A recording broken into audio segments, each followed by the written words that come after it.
$1.2 million की annual salary यानी 30 करोड़ रुपए मिल रहे हैं सिर्फ इस लाइट हाउस को गार्ड करने के लिए। क्या आप में हिम्मत है यहाँ जॉब करने की?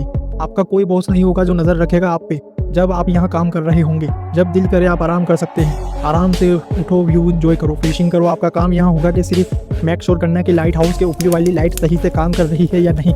यही काम है बस। आपने सही सुना, 30 करोड़ रुपए मिल रहे हैं सिर्फ एक लाइट को देखने के लिए। वहाँ सही से काम कर रही है या नहीं। अनफॉर्चुनेटली अच्छी खबर यहीं खत्म होती है और बुरी खबर यहाँ से स्टार्ट होगी। यहाँ दुनिया की सबसे खतरनाक जॉब है जुमान लाइट हाउस को गार्ड करना, क्योंकि यहाँ समंदर के बीचों बीच में है। इससे पहले आप लोग इस जॉब के लिए अपनी सीवीआर भेजो। यहाँ बात भी सुन लो कि आपसे इधर कोई बंदा बात नहीं करेगा, हर तरफ लोनलीनेस होगी। और सबसे खतरनाक बात तो यहाँ है कि इस एरिया में सबसे ज़्यादा गंदे तूफान आते हैं और जो तूफानी लहरें होती है वो तो 10 मीटर ऊपर तक टकराती है। टावर से इस जॉब में जान जाने का भी खतरा हो सकता है। यहाँ पिक्चर ली गई है रेस्क्यू ऑपरेशन करते हुए। यहाँ पर साफ देखा जा सकता है कि लाइट हाउस का कीपर किस तरीके से तूफान से घिरा हुआ है। अगर यहाँ तूफानी लहरें पूरी तरीके से लाइट हाउस को कवर कर लेती है तो इसकी जान को भी खतरा हो सकता था। यहाँ अब जानने के बाद आप में भी फिर से हिम्मत है जॉब को अप्लाई करने की। तो वैसे इस अजीबोगरीब जॉब को देखने के बाद आपके जहन में भी यहाँ सवाल आ रहा होगा कि इस लाइट हाउस को बना ही क्यों, और यहाँ बात क्यों ज़रूरी है कि लाइट हाउस की लाइट हमेशा जलती रहनी चाहिए। इस चीज़ को देखने पड़ेगा कि लाइट हाउस की शुरुआत कैसे हुई। तो यहाँ बात है एशियंट ज़माने की, जब सफ़र करने के लिए ना ही रोड्स हुआ करते थे और ना ही कोई गाड़ियाँ। तो लंबे सफ़र करने के लिए सबसे बेस्ट तरीका था पानी। एक बंदा था जिसका नाम था कैप्टन मर्सियस। यह बड़ा ही ज़बरदस्त सेलर था और अपने खतरनाक समुद्री सफ़र के बारे में जाना जाता था। इसके साथ एक इंसिडेंट होने वाला था। शिप्स तो बहुत उस पहले ज़माने में लकड़ियों की होती थी। तो एक रात कैप्टन पानी में बहुत ही अंधेरे वाली जगह से गुजर रहे थे। पानी के नीचे बड़ी बड़ी रॉक्स यानी चट्टानें थी जिससे इनकी शिप टकराती है। शिप्स में सुराग हो गया और वहाँ उलट भी गई। इनको बहुत ज़्यादा नुकसान हो जाता है। इस इंसिडेंट के बाद कैप्टन मर्सियस ने सोचा कि इस प्रॉब्लम का कोई ना कोई सोल्यूशन जरूर होगा तो इनको इस किस्म के खतरे से वार्न कर सके।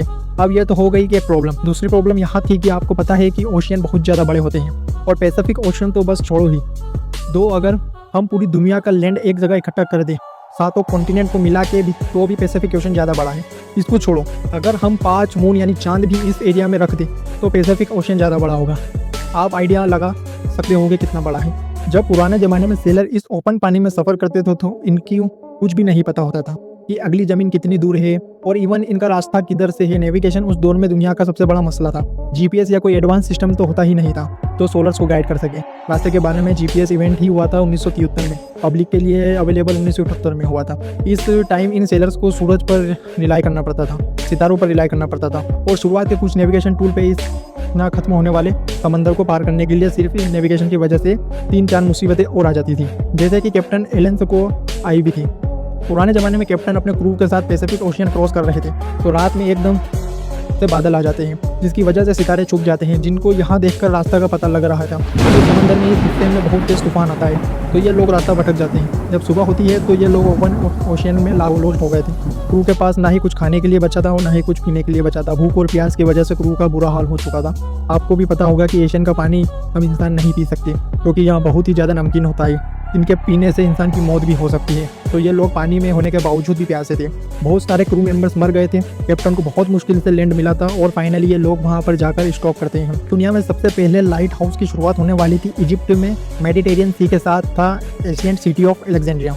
वहाँ का रूरल था पटोलमी II फिलाडेल्फिया। इसका किंगडम उस टाइम का प्रॉपर हब था रेड कल्चर के लिए। लेकिन उस किंगडम के लिए सबसे बड़ा मसला इस था कि इसकी लोकेशन अगर आप इस पिक्चर में गौर से देखें तो शहर के किनारे पर जाने के लिए यहाँ से गुजरना पड़ता है और इसके साथ में देखें कि कितने सारे पत्थर है। जब ट्रेड करने वाली शिप रात के टाइम इस जगह से तेज रफ्तार से गुजरती थी तो पानी के नीचे नौकादार पत्थरों से टकराती थी, शिप डूब जाया करती थी और इन कार्गो का भी जाया हो जाया करते थे। इसकी वजह से इन किंगडम को बहुत ज़्यादा नुकसान हो रहा था। किंग पेटोलमे ने अपने किंगडम की मेरीन ट्रेड रूट की सेफ्टी के लिए उस टाइम के एक्सपर्ट और ब्रिलियंट आर्किटेक्चर सो स्टेट ऑफ सीनिट उसको बुलवाया और उनको इसके सॉल्यूशन के लिए मदद मांगी। उन्होंने मिलकर बहुत ही ज़बरदस्त प्लान बनाया। एक रोशनी के बड़े से मीनार को बनाना जो शिप्स को गाइड किया करेगा सेफ्टी की तरफ और साथ ही इनको वार्न भी करेगा कि आप पानी की लहरें के नीचे मौजूद खतरे से डिटर्मिनेशन के साथ सो स्टेट काम शुरू कर देते हैं। लेकिन उनको यहाँ नहीं पता था कि जो चीज़ें बना रहे हैं वो one of the greatest engineering Marvel बनने वाले थी। एशियंट वर्ल्ड का द फेरोज ऑफ अलेक्जेंड्रिया के साहिल पे आइलैंड ऑफ फेरोज के ऊपर यहाँ लाइट हाउस चमकती हुई बुलंदियों पे पहुँच गई। इसकी हाइट 384 फीट 384 फीट और इसको वाइट मार्बल से बनाया गया था। इस लाइट हाउस के ऊपर बहुत बड़ी आग जलती थी जिसकी हर वक्त ऑयल और लकड़ी की सप्लाई मिलती रहती थी। इस लाइट हाउस को दुनिया के साथ एशियन अजूबों में से भी एक माना गया था, लेकिन सिर्फ इसकी साइज़ की वजह से यह लाइट हाउस अमेजिंग नहीं था, बल्कि इसके पीछे इसका जीनियस डिज़ाइन भी था जो स्ट्रास ने लाइट को एक जोर ज़्यादा बढ़ाया। मिरर और लेंस का सिस्टम भी बनाया था जिसकी मदद से मीलों दूर जहाज को भी इसकी रोशनी आराम से दिखाई देती थी।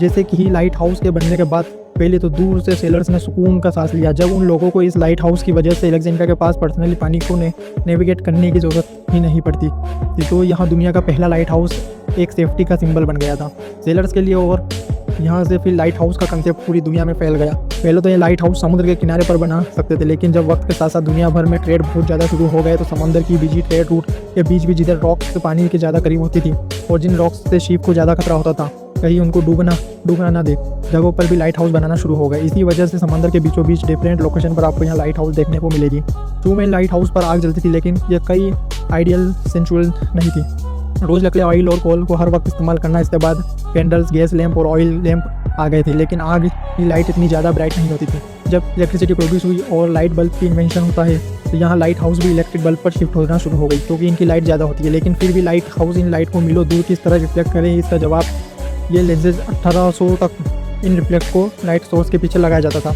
लेकिन उस टाइम के इंजीनियर्स को एक बात पता चलती है कि लाइट को एक से ज़्यादा फोकस किया जा सकता है, लेकिन लेंस को अगर हम लाइट के सामने रखें, लेकिन इसमें मसला यहाँ था कि जितना मोटा लेंस होगा उतना ही कम लाइट होगी। तो यहाँ पर आ जाते हैं फ्रेंच फिजिस्ट और इंजीनियर फ्रेंच लैंड, जिनका पास बड़ा ज़बरदस्त सॉल्यूशन था। इन्होंने लेंस को एक तो बारीक कर दिया और डिज़ाइन को इस तरह बनाया है कि सारी लाइट एक ही पॉइंट पर फोकस कर रही थी।